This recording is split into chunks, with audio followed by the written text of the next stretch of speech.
प्रिय भक्तों, भागवत जी की इस पावन गंगा में हम गोता लगाकर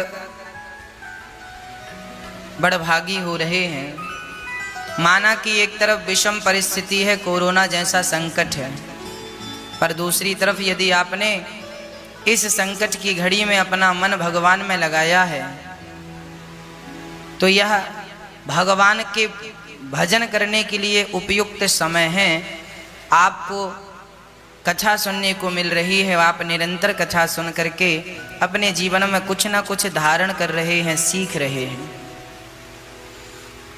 जो जीवन में कभी समय नहीं मिलता था, भागम भाग की जिंदगी थी, अब मानो जिंदगी थम सी गई है, ठहर सी गई है ना। कोई बात नहीं, ये विषम परिस्थिति, ये कोरोना का वक्त भी गुजर जाएगा, फिर सब सामान्य होगा, जल्दी से सब अच्छा होगा। तब तक भगवान का चिंतन और भगवान की कथा, भगवान का भजन करने वाला व्यक्ति जो भजन करता है, भगवान की कृपा उसकी छतरी बन जाती है, सुरक्षा कवच बन जाती है ना।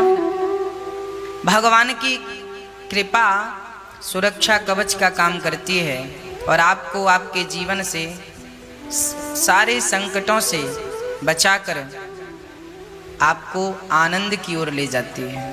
प्रिय भक्तों, आज भागवत जी का प्रथम दिवस, भागवत आप नित्य सुन रहे हैं। कोई ये कहे कि महाराज जी बार बार वही। भागवत जितनी बार आप सुनेंगे उतनी बार नयापन आपको प्राप्त होगा। भागवत हमेशा नई सी लगती है, नयापन रहता है। और सदा भागवत श्रवण करने से क्या होता है, सदा सेव्या श्रीमद् भागवती कथा। जब आप नित्य भागवत सुनते हैं तो जैसे एक बार के साबुन लगाने से कपड़े का दाग नहीं जाता, तो बार बार रगड़ कर लगाना पड़ता है। उसी तरह जब हम रोज नित्य भगवान की कथाएं श्रवण करते हैं तो कथाओं को श्रवण करने से हमारे जो मन में जन्म जन्म के पापों के दाग लगे थे, वो इस कथा के साबुन से, सत्संग के साबुन से, सत्संग के जल से साफ हो जाएगा और आपका मन एकदम निर्मल हो जाएगा। जब निर्मल मन होता है तो भगवान उस मन को चुरा लेते हैं, ईश्वर अपने अधीन कर लेते हैं, है ना। तो भगवान सच्चिदानंद, भागवत 6 अध्यायों की महिमा, फिर भागवत में प्रवेश। व्यास जी महाराज कह रहे हैं, सच्चिदानंद रूपाय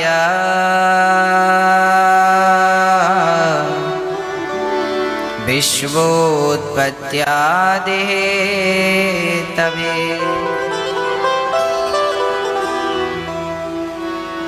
तापत्रय विनाशाय श्री कृष्णाय वयं नुमः। भगवान के स्वरूप के वर्णन से भागवत प्रारंभ होती है। अच्छा देखिए, भगवान सत्य स्वरूप हैं। भागवत जी में लिखा है भगवान सत्य हैं। ये संसार, मैं एक ही बात आपको बार बार इसलिए कहता हूँ क्योंकि शास्त्रों में एक ही बात बार बार कही गई है।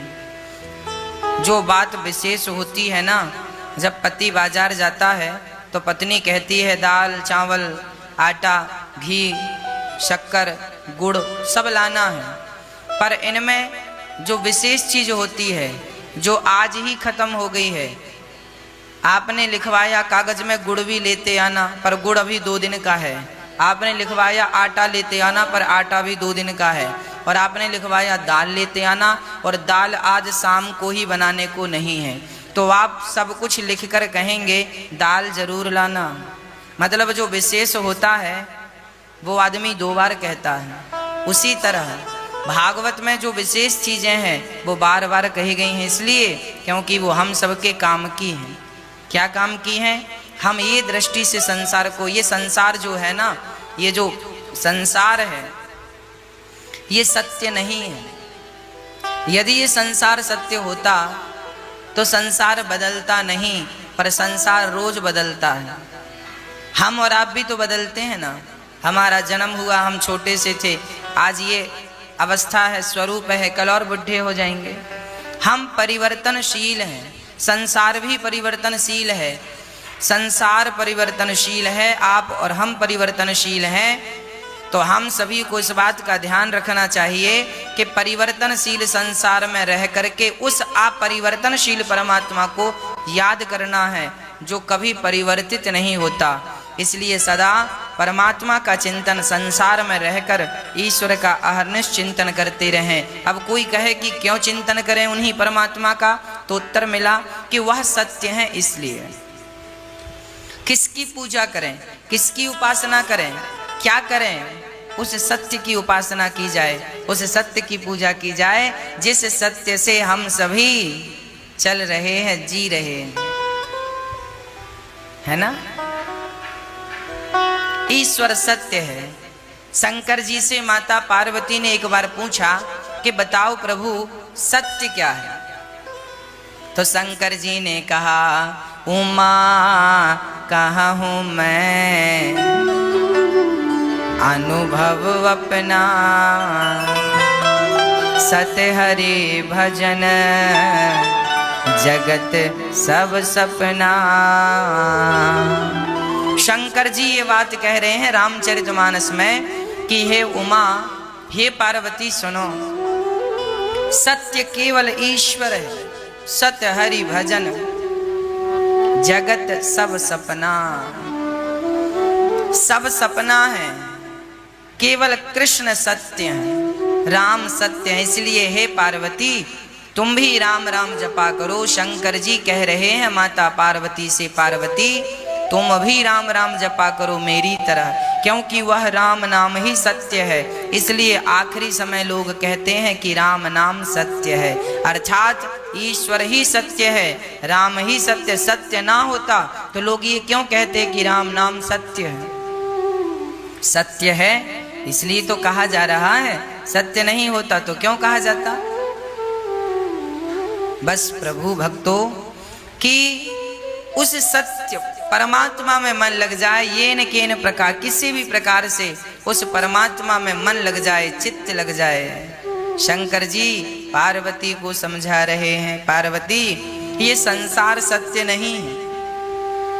तो फिर पार्वती ने प्रश्न किया कि भोलेनाथ यदि ये संसार सत्य नहीं है तो फिर दिख क्यों रहा है? भाई जो नहीं है वो दिखेगा कैसे? और दिख रहा है मतलब सत्य है।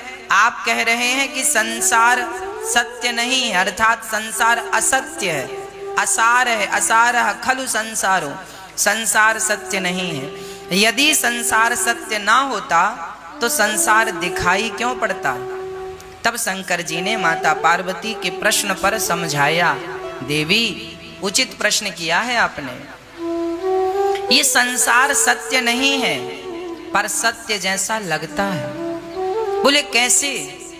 बोले ऐसे जैसे आप सड़क पर जब चलते हैं, आपने कभी यात्रा तो हमेशा की होगी, जब आप बस पर बैठकर, कार में बैठ के जाते हैं तो सड़क में ऐसा लगता है सामने जैसे पानी भरा हो। जब धूप पड़ती है दिन में सड़क में, तो आप जब गाड़ी ड्राइव करते हैं और आगे की सीट में बैठते हैं तो अक्सर ये भ्रांति होती है, ऐसा लगता है सड़क में पानी भरा है। अच्छा, जब आप वहाँ पहुँचते हैं, देखते हैं तो वहाँ पानी होता नहीं है, पर दूर से बिल्कुल ऐसा लगता है जैसे कि पानी भरा है, बिल्कुल पानी जैसा, हूबहू पानी की भ्रांति होती है। पानी है नहीं पर हम सभी को लगता है पानी है। उसी प्रकार जैसे पानी है नहीं पर लगता पानी जैसे है, उसी प्रकार ये संसार संसार है नहीं पर लगता संसार जैसे है। जैसे वो पानी की भ्रांति बिल्कुल असत्य है, उसी प्रकार पानी भी तो दिख रहा था ना सड़क में, पर जाकर देखा सो नहीं था। उसी प्रकार ये संसार भी सत्य जैसा दिख रहा है, पर जरा गंभीरता से विचार करके देखोगे तो ये संसार सत्य नहीं है। आज ही मैं अखबार पढ़ रहा था, मैं आज एक अखबार की कटिंग पढ़ रहा था। जानते हो क्या लिखा? एक शहर में एक बुजुर्ग को 80 वर्ष की आयु में, अखबार में जो लिखा था मैं वो सुना रहा हूं। 80 वर्ष की आयु में एक बुजुर्ग को कोरोना हो गया। अभी की घटना। वो 80 वर्ष की आयु के बुजुर्ग ने कोरोना से जंग जीत ली, और जब डॉक्टरों ने पर्चा बनाया कि आपका इतना पैसा हुआ, वो दादाजी बाहर आए 80 वर्ष की आयु के, बैठे। डॉक्टरों ने कहा कि 13,000 रुपए रोज का आपने ऑक्सीजन लिया है। 13,000 रुपए का रोज का 24 घंटे का ऑक्सीजन आपका, इस हिसाब से आपका लगभग 40-50 हजार बिल बना। ये सुनकर वो बुजुर्ग दादाजी बहुत जोर जोर से रोने लगे। तो डॉक्टरों ने कहा मत रोइए मत रोइए, यदि आपके पास पैसा नहीं है तो हम आपका सारा बिल माफ कर देंगे, आप रोइए मत। आपके पास नहीं है मत दीजिए। डॉक्टरों ने बहुत इंसानियत का परिचय दिया और दादा से कहा मत रोइए। तब दादा ने, बुजुर्ग व्यक्ति ने कहा भैया मैं इसलिए नहीं रो रहा हूं कि बिल इतना आया, अरे मेरे पास तो भगवान ने बहुत पैसा दिया है, मैं पूरा पैसा देने की ताकत रखता हूं, पैसे के लिए नहीं रो रहा हूं। तो फिर आप पैसे के लिए नहीं रो रहे हैं तो फिर रो क्यों रहे हैं? आप तो कोरोना से जीत गए ना, आप तो स्वस्थ हो गए ना, अब रोने की क्या बात है? तब उस व्यक्ति ने जो कहा वो सुनकर डॉक्टर रोने लगे। उस बुजुर्ग व्यक्ति ने कहा भैया मैं 80 साल का हो गया, आज मुझे पता चला कि एक दिन का चार्ज 13,000 रुपए है। आज मैंने ऑक्सीजन 13,000 रुपए दिन में लिया।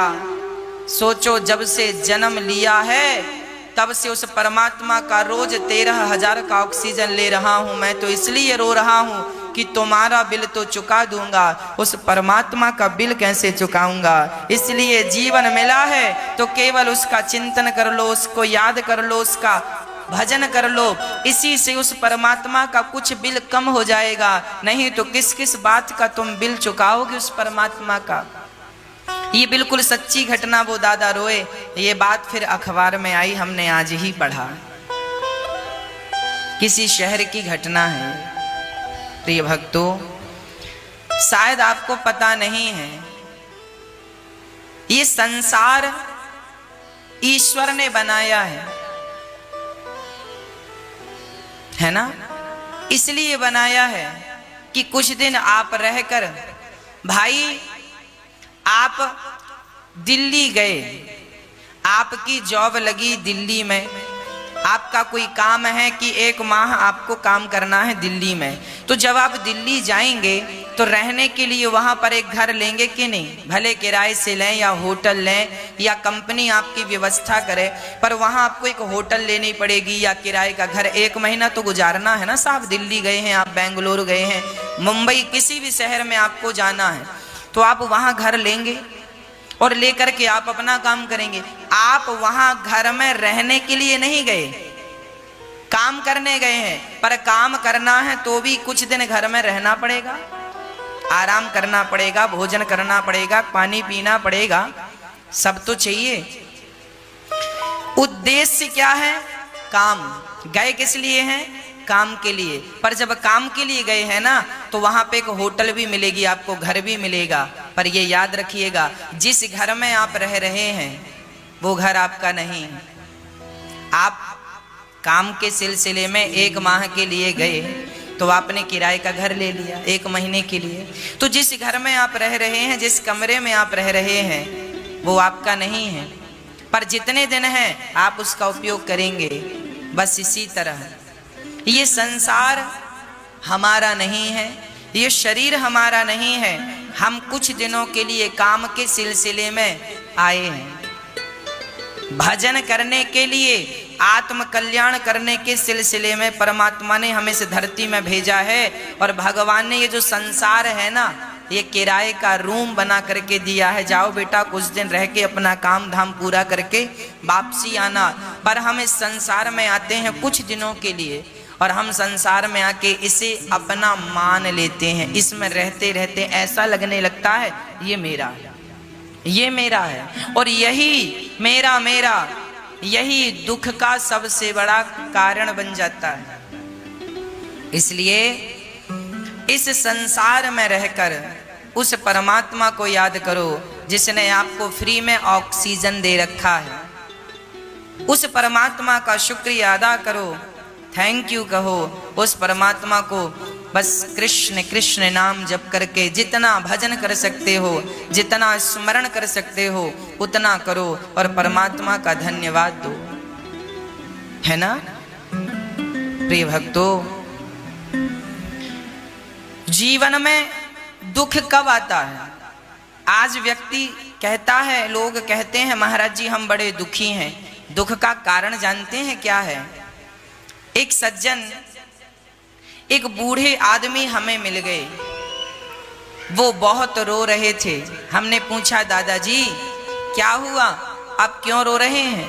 उन्होंने कहा महाराज जी क्या बताएं, हमारे कोई बच्चा नहीं था तो हमने एक अनाथ बच्चे को गोद ले लिया और अपनी सारी दौलत उस बच्चे के नाम कर दी, और वह बच्चा अब हमें मार मार के घर से निकाल रहा है, इसलिए हम रो रहे हैं। हमने कहा वाह, देखो हमने कहा तुमने उस व्यक्ति को गोद ना लिया होता, तुमने उसे अपना ना माना होता, अपना ना बनाया होता, तो क्या ये दुख आता जो दुख आज वर्तमान में आया? उन्होंने कहा बिल्कुल ना आता। हमने कहा तुम व्यर्थ के लोगों को, जमाने के लोगों को अपना बनाते फिर रहे हो, यही तो दुख का कारण है। उस परमात्मा को अपना बनाया होता तो आपको ये दिन देखने ना पड़ते, ये दुख की घड़ियां ना आती। विडंबना यह है कि आज किसी की संतान नहीं है तो वो दूसरी संतान को गोद लेकर के और दुख मोल ले लेता है। ईश्वर ने तुम्हें झंझट से मुक्त रखा, ईश्वर ने तुम्हें झंझट से बिल्कुल मुक्त रखा था, पर तुम जबरदस्ती झंझट के पास चले गए। अब ईश्वर क्या करे? आप संसार के लोगों को अपना बनाएंगे तो दुख नहीं आएगा क्या? इसलिए मीराबाई कहती है कि संसार के लोग मेरे नहीं हैं, मेरे तो गिरधर